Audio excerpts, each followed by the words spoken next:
Namaskar. I am grateful to the Indian Mission for hosting today's talk to commemorate the 148th birth anniversary of Sardar Vallabhbhai Patel. Today's talk will highlight his leadership, his immense contribution towards India's struggle for independence, national integration, and unity. Sardar Patel showed a moral high ground of leadership throughout his life, in his profession as a lawyer for the nationalist cause, as a politician, and as a sound democrat whose solidarity and skill were undoubted and inspired loyalty. Sardar Patel's strength lay in practical determination and judgment. His programs of action were not hypothetical but administrative and executive. Sardar Patel's regional roots showed that his style of leadership remained significant during the long period of non cooperation and still had considerable value in resolving significant political problems in contemporary India. He possessed a very independent and discerning mind, which could stand up to the colonial officials. As a lawyer, he could make shrewd judgment about the court, and he had a great legal skill in understanding where the opponent's case was defective.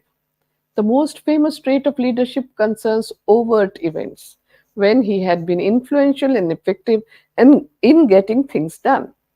His contribution resided in action, not so much in speech making, either in small personal face to face situations or in the larger scene of practical politics.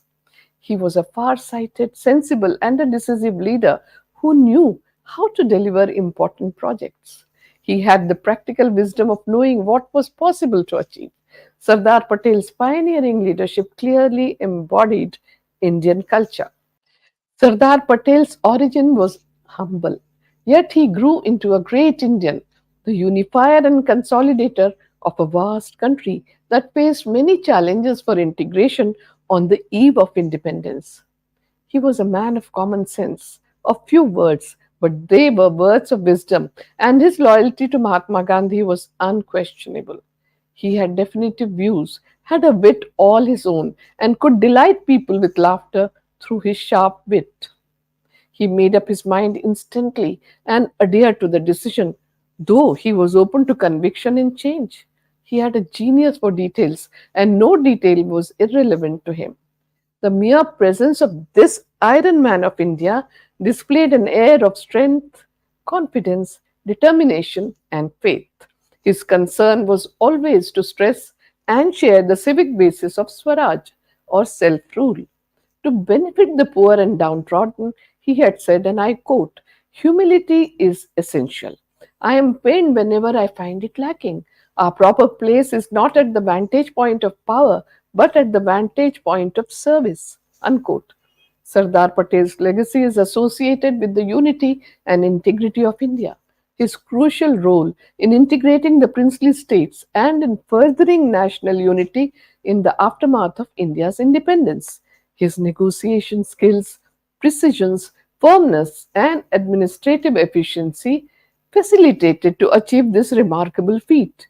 Equally, he stands out as the first major leader of the independence movement who came from a rural background, whose leadership in the various satyagraha and non-violent civil disobedience movements is remarkable. His inclusive approach was focused with laser like intensity on the essentials and the goal that had to be achieved. He undertook all the actions with total dedication, with no halfway measures. Sardar Patel's characteristic strength, resolve, wisdom, vision, nationalism helped in enabling India to achieve progress in its stature and growth from poverty to prosperity as a robust nation. He achieved this because of his mastery of personal leadership and institutional management.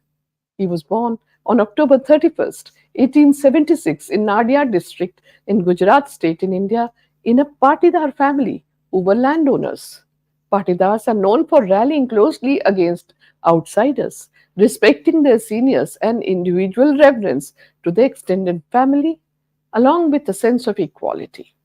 He instinctively acquired all these traits. From his mother, Sardar Patel imbibed the motherly instincts of spirit of service. Also, a taste for cleanliness and orderliness he observed throughout his life. From an early age, Sardar showed the qualities of responsibility, forthrightness, and courageousness. He was always attracted to justice, was skillful in debate, aware of his adversaries' weak points, and an eloquent speaker from his school days. He had inherited the great quality of becoming a firebrand freedom fighter, warrior like character, restless spirit, and an irresistible desire to fight against injustice in the political stage in India. He had the power of persistence and capacity to bear hardships, fearlessness, bold temperament, along with a strong and stout build. In a valedictory call on independence, he had declared, and I quote, "Freedom was not won by the sword and will not be protected by guns alone. Internally, it is the honest core of people and the true realization of the responsibilities of a free citizen that alone can save freedom." Unquote. Sardar Patel possessed the qualities of a servant leader with exemplary traits. He was straightforward, said what was on his mind, and his commitment to India's independence was true and strongly defined. He had exceptional qualities of courage of conviction, measuring all the decisions against truth, injustice, and exploitation, coupled with a strong sense of humor, transparency, total fearlessness, and successfully navigating to the right choice. He excelled in the art of persuasion. He kept people's interest at heart, and his organizing skills will always remain an inspiration for every Indian. Sardar Patel's clear and accurate conception of his objectives and goal played a significant role in the Indian independence movement and later on as well. He was a self taught man and had the ambition of becoming a barrister.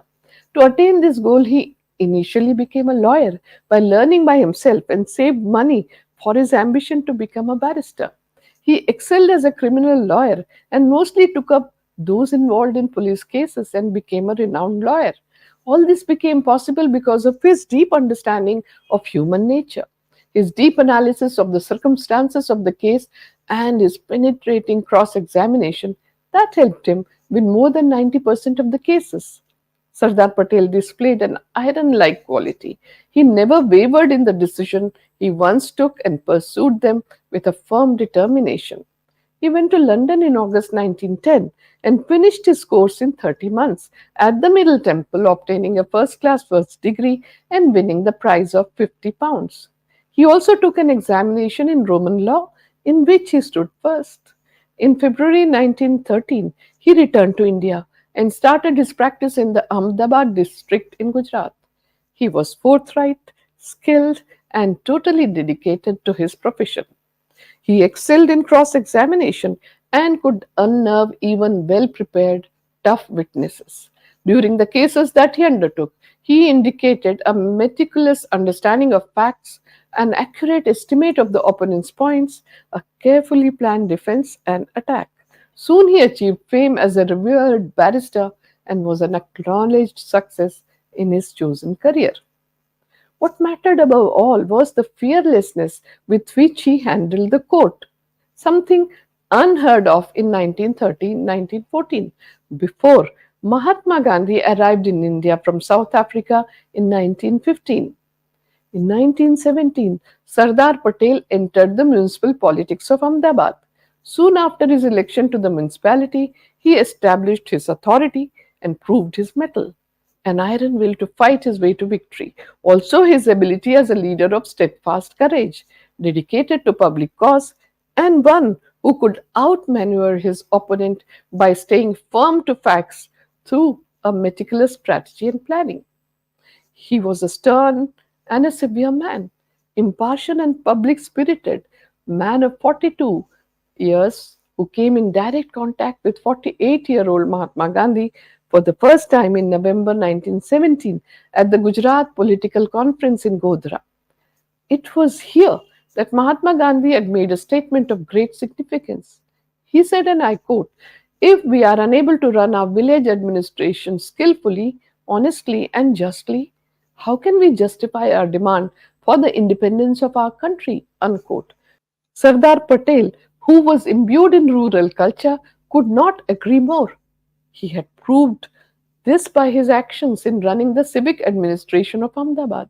People of Gujarat observed in him a new national leader in the making, an unrelenting crusader, an able administrator, and a skillful negotiator. In the year 1917, the nation witnessed Mahatma Gandhi's victories in quick succession in three satyagrahas, which made a sweeping effect on Sardar Patel's mind that was profound, far reaching, and lifelong. It moved a mind that was resolute, analytical, and governed by reason. Mahatma Gandhi had translated the political mantra given by Lokmanya Tilak, and I quote, "Freedom is my birthright, and I will take it at any cost." Unquote. Gandhiji translated that mantra into action to turn it into a reality by carrying it to India's teeming millions in her villages.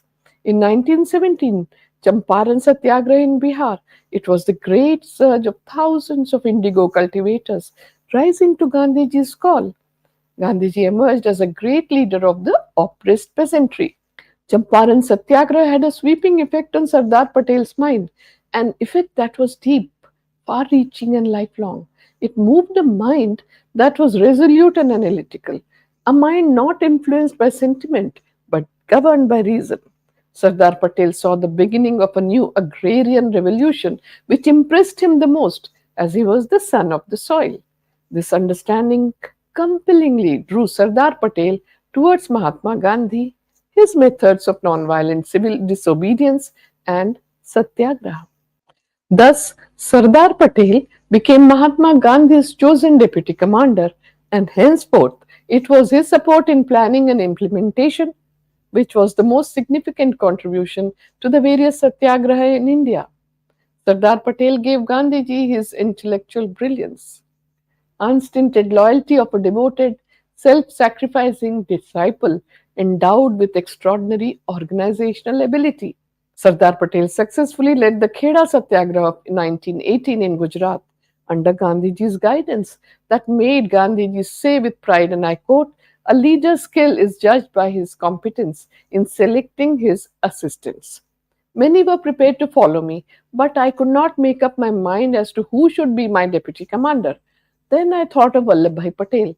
I must admit that when I first met Vallabhbhai, I could not help wondering who this haughty person was and whether he could be able to do what I wanted. If it were not for his assistance, this campaign could not have been carried through so successfully. Unquote. Sardar Patel helped Gandhiji build a strong, disciplined, non-violent army of satyagrahis and also a party mechanism capable of conducting a fight against the British for nearly 3 decades.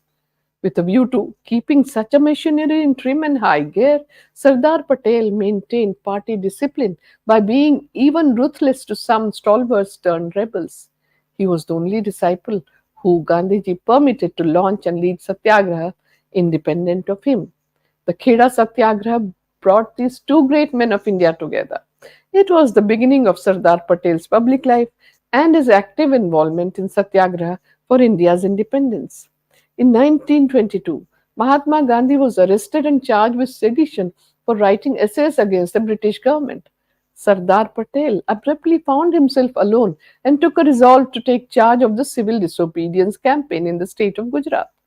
Mahatma Gandhi's first article after his release from imprisonment and recovery was about Sardar Patel's leadership. He paid a compliment to Sardar Patel's outstanding organizing and administrative skill and noted that Sardar Patel had collected around himself a band of devoted workers of like mind and ability. After this, Sardar Patel led the flag satyagraha in Nagpur, and after that, the Borsar Satyagraha in Gujarat in 1923.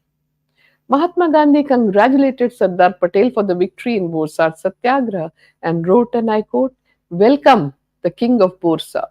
Unquote. Sardar Patel led the Bardoli Satyagraha in 1928 in Gujarat, and that was his most famous intervention that occurred between 1925 and 1928, attending to a tax agitation in the drought afflicted district of Bardoli in Gujarat.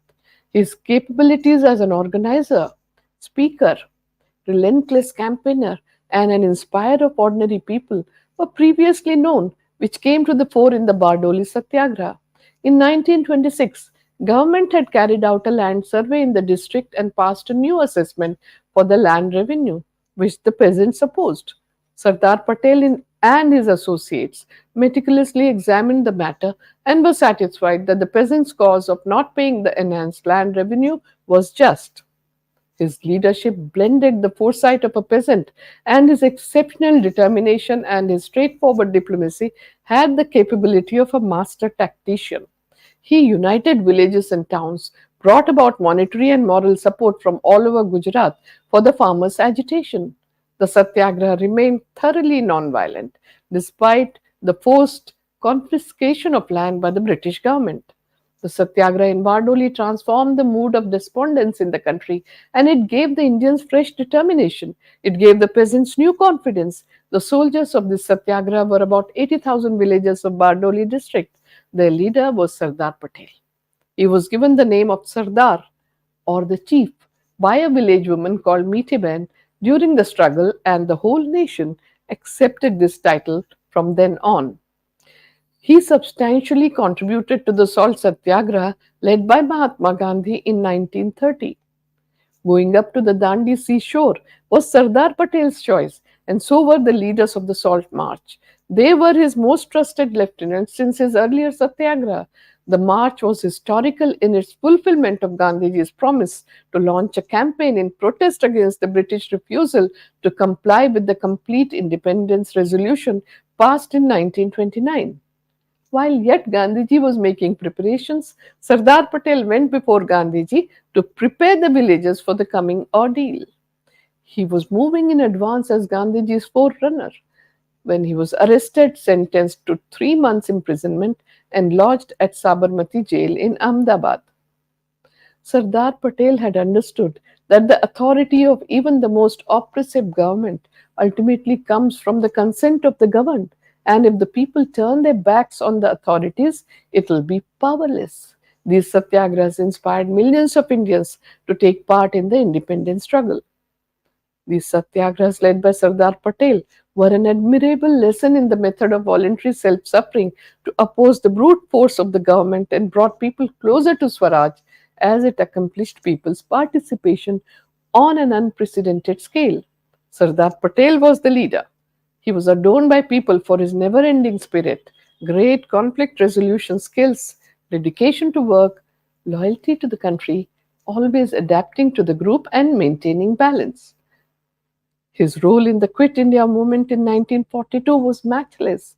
In the meeting of August 8th in Bombay, the mood of the nation was best captured in the speech given by Gandhiji's closest associate, Sardar Vallabhbhai Patel. Each sentence inspired people to struggle, demolish the charges made by the opponents, and yet it had the discipline of a satyagrahi soldier. In his speech, Sardar Patel said, and I quote, "We are starting last struggle for independence, so some persons threaten us and say that if we start the struggle, we will invite trouble. Some advise that we will be hampering war efforts. We have answers to all these threats and advice. Our weapon is nonviolence. That weapon has enhanced our prestige since the last 25 years. Your act should be nonviolent. The eyes of the world are fixed on us, and so everybody amongst us has to show to the world what and where India is. There is no other way. We want to be independent. We won't tolerate our slavery even for a moment." Unquote. Most of his speeches had a personal appeal and interest. Sardar Patel knew who he was speaking to and rhetorically sought to ensure that common purpose were achieved. His identification was more importantly a matter of actions than of words. Indeed, he was known as the silent leader of Indian independence. In the post independent India, Sardar Patel emerged as an astute leader and an insightful statesman, acknowledged as the Iron Man and the unifier of modern India. As a nation builder, his unrelenting efforts towards the unity of the country brought success. A man of iron will and absolute fearlessness, he integrated princely Indian states into the Indian Union. He is one of the prestigious leaders of the world who became immortal by uniting a scattered nation without any bloodshed. He took over as the nascent nation's deputy prime minister and the Home Minister at a very crucial juncture in history and devoted himself wholeheartedly to ensure that the country, which was already partitioned, remained intact and united. The impact of Mahatma Gandhi's personality on Sardar Patel was tremendous, which gave him a new mission in life. He may be regarded as an epitome, as a man who expressed the national consensus in practice, who symbolized and enacted Indian values. He was also known for his composure and determination to uphold law and order throughout the country. He judged people instantly and had the courage to reprimand the erring.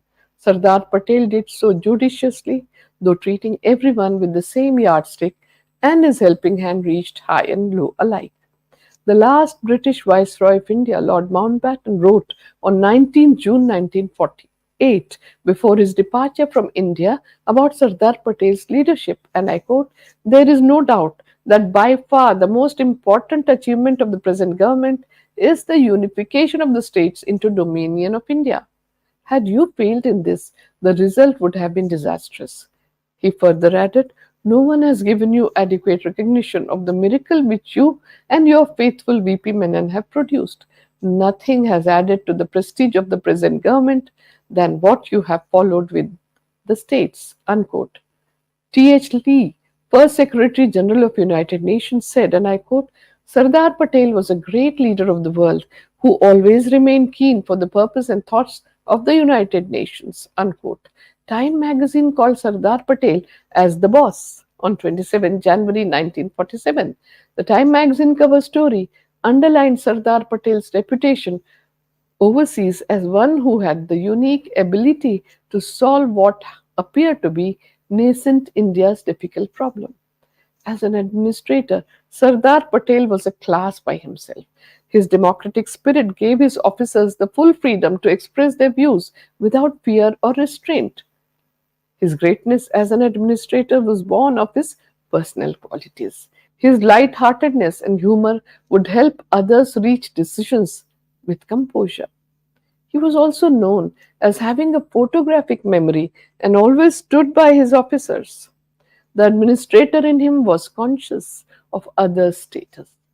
He had an immense capacity for listening and listening patiently and carefully before he made up his mind.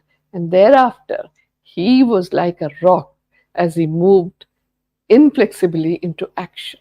Sardar Patel's life is an inspiration for everyone, and the nation gratefully remembers his tremendous selfless contribution as he devoted himself to his various tasks till the end of his life.